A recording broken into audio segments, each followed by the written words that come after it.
అయిపోయి.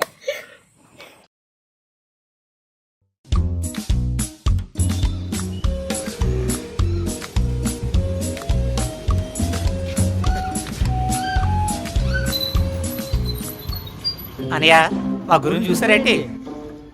మీ గురువా? ఎవరయ్యా? అదేనండి మా అబ్బుల గురు.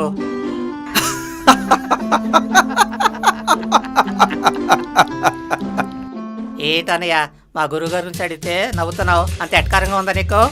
ఒరేయ్ సన్నాసి, నన్ను గుర్తుపట్టలేదా? నేనేరా నీ గురువు అబ్బుల్ని. ఊరుకో అన్నయ్య, మా గురువు గారు పండిపోయిన గెడ్డం, పండిపోయిన జుత్తు, వాల్మీకిలా ఉంటారు. నువ్వేమో కాకినాడ సూపర్ స్టార్ లాగా ఉన్నావన్నయ్య. ఎలా నమ్మాలి? నమ్మరా బాబు, నేనే నీ గురువు అబ్బుల్ని. అవును గురు, నువ్వు మా అబ్బులువే. మరి ఈ యంగ్ లుక్ ఏంటి? ఏం చేయమంటారా? అటు పోలీసులతో బాధ, ఇటు బాస్తో ఒత్తిడి తట్టుకోలేకపోతున్నానరా.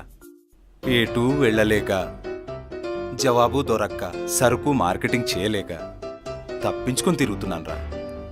అందులో భాగమే ఈ గెటప్. చూస్తే చూసావు కానీ ఎవరికి చెప్పకరా రే. చూసావా, ఇప్పుడే తలుచుకున్నావు. ఫోన్ చేసి దొబ్బెత్తున్నాడు పాపీచి రాయు అని. ఇప్పుడు కానీ ఫోన్ ఎత్తామనుకో దొరికిపోతాం. పద పద.